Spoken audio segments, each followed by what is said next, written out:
নিতাই, ওদিকটায় দেখ, কটা ধানের বস্তা আছে, সেগুলো বারান্দায় এনে রাখতো, না হয় এবার বৃষ্টির জলে নষ্ট হয়ে যাবে। নিতাই দা, তুমি তাইলে ওই দিকটা দেখো, আমি এই দিকটা দেখছি।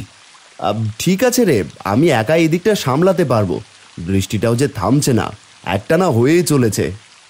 যা বলেছো নিতাই দা, বৃষ্টির জ্বালায় চলাফেরা করাও কষ্টসাধ্য হয়ে গেছে। হ্যাঁ, অনেক হলো, এবার কাজ কর কাজ কর, এইদিকে দেরি হয়ে যাচ্ছে।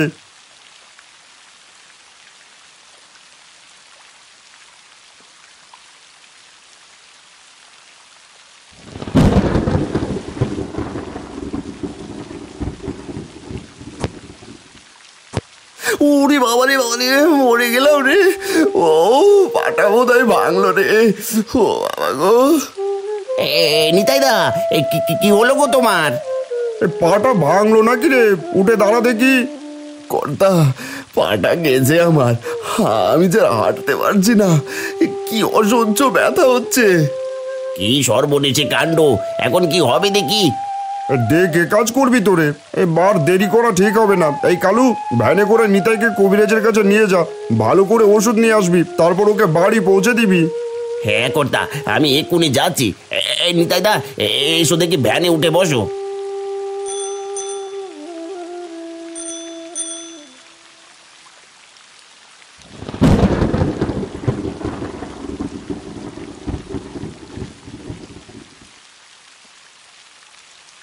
ও মা, আমার যে বড্ড খিদে পেয়েছে গো, কখন রান্নবে তুমি? এই তো তোর বাপ এলো বলে বাজার করে আনবে বলেছে। আজ বাজার করে আনলেই রান্নাটা চাপিয়ে দেব। কে জানে বাবা কখন আসবে, এমনি অনেক দেরি হয়ে গেছে। এইদিকে আমার খিদায় আর থাকা যাচ্ছে না। তাহলে জাংলায় কিছু লাউ শাক হয়েছে, আমি বরং লাউ শাক এনে ভাতটা বসিয়ে দেই। ঠিক আছে, যাও তাই করো, আমার আর সহ্য হচ্ছে না।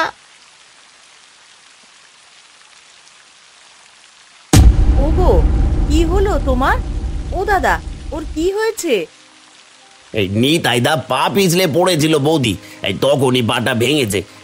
এই যে কিছু ওষুধ আছে, দেখে শুনে রাখবেন। আমি আসি।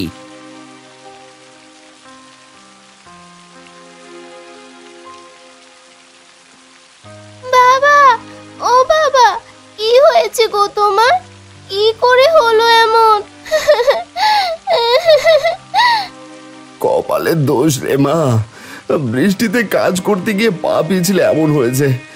কাঁদিস না, বাবা তাড়াতাড়ি সুস্থ হয়ে যাবে। আর একটু দেখে শুনে কাজ করবে তো। এখন তোমার এই হাল হলো, তুমি ছাড়া আমাদের আর কি আছে বলো তো? তোমার কিছু হয়ে গেলে আমাদের কি হবে এখন? কেঁদো না, সৃষ্টিকর্তার উপর ভরসা রাখো, তিনি নিশ্চিত আমাকে তাড়াতাড়ি সুস্থ করে তুলবে। তাই যেন হয় গো, তাই যেন হয়।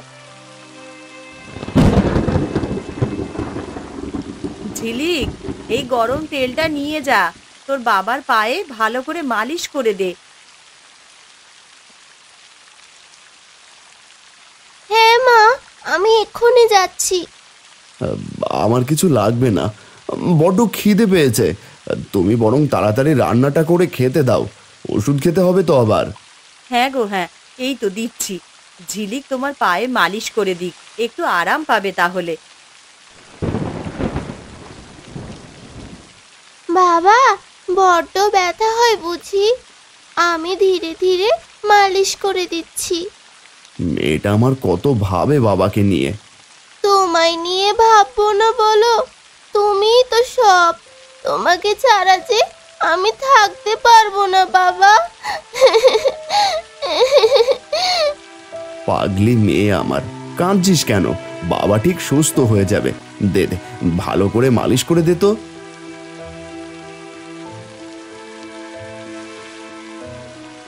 এই নাও, খেয়ে নাও, খেয়ে ওষুধটা খেয়ে নাও। এ কি, শুধু শাক ভাত? এত শুকনো খাবার কি খাওয়া যায়? কি করব বলো, আজ তো তোমার বাজার করে আনার কথা ছিল। তোমার অপেক্ষায় থাকতে থাকতে পরে শাক তুলে এনেছিলাম, আর তারপর তো এই হাল। আমিও এগুলো দিয়ে খেতে পারি না, শুধু খিদের জ্বালায় খাচ্ছি বাবা, তুমিও খেয়ে নাও কষ্ট করে। আমার কাছেও তো পয়সা নেই গো। তুমি বরং কাল এক কাজ করো, কাল কর্তার বাড়ি যেও, ওনাকে বললেই কাজের দাম দিয়ে দেবে। এরপর না হয় কাউকে দিয়ে বাজার করিয়ে এনো। পয়সা পেলে আমি বাজারে যেতে পারবো। ঠিক আছে, এখন এটা খেয়ে নাও, এরপর ঘুমিয়ে পড়ো। যা বৃষ্টি হচ্ছে, আমি কাল গিয়ে পয়সা নিয়ে আসবো।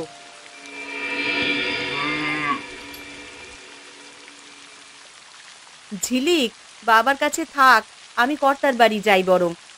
আচ্ছা মা, ঠিক আছে, তাড়াতাড়ি এসো। সাথে করে ছাতাটা নিয়ে যাও, বৃষ্টিতে ভিজো না যেন। সে নিয়ে তোমায় ভাবতে হবে না গো, আমি আসছি।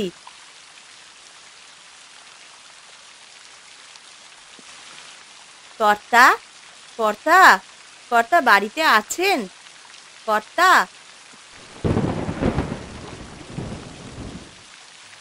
কে কে ডাকছে? ও বৌদি, আপনি এখানে? তা কি মনে করে, তাও আবার এমন বৃষ্টিতে? কর্তার কাছে এসেছিলাম দাদা, জরুরি দরকার ছিল যে। কর্তা তো ভোরেই বেরিয়ে গেছেন, এক সপ্তাহ পরে আসবেন। কর্তা শহরে গেছেন বৌদি। হায় হায়, এখন তাহলে কি করব আমি? কেন বৌদি, কি হয়েছে আমায় বলুন, আমি যদি কোনোভাবে সাহায্য করতে পারি। কর্তার কাছে কাজের পয়সা চাইতে এসেছিলাম, ঘরে কোনো বাজার নেই রান্নার মতন, তিনি তো নেই। এখন আমি কি যে করি? ইস, আমার কাছেও তো পয়সা নেই যে আপনাকে দেব। না না দাদা, আপনায় দিতে হবে না, আমি তবে এখন আসি। হ্যাঁ, আমি আপনার সাহায্য করতে পারলাম না, আমায় ক্ষমা করবেন বৌদি। ধুর দাদা, কি যে বলেন, আমি আসছি তবে।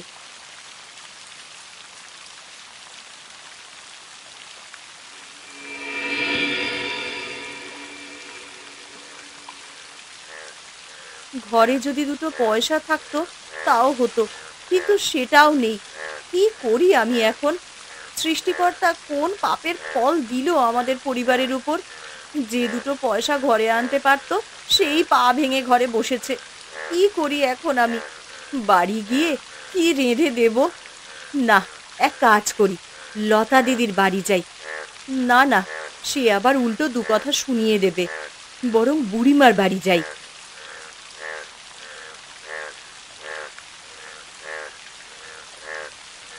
বুড়িমা, তোমার কাছে এলাম গো, বড্ড বিপদে পড়েছি গো।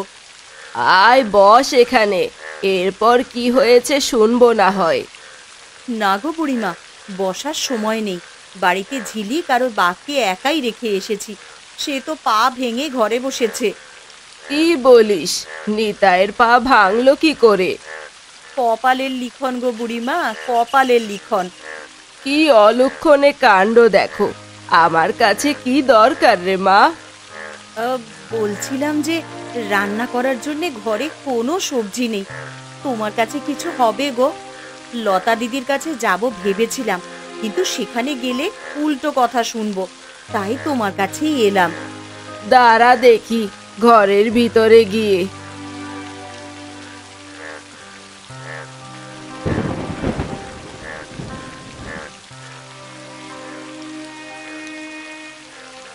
তেমন কিছু নেই রে মা, এই নে মুড়িগুলো নিয়ে যা, আর এ কটা আলু নিয়ে যা। তোমাকে ধন্যবাদ বুড়িমা, আমি আসছি।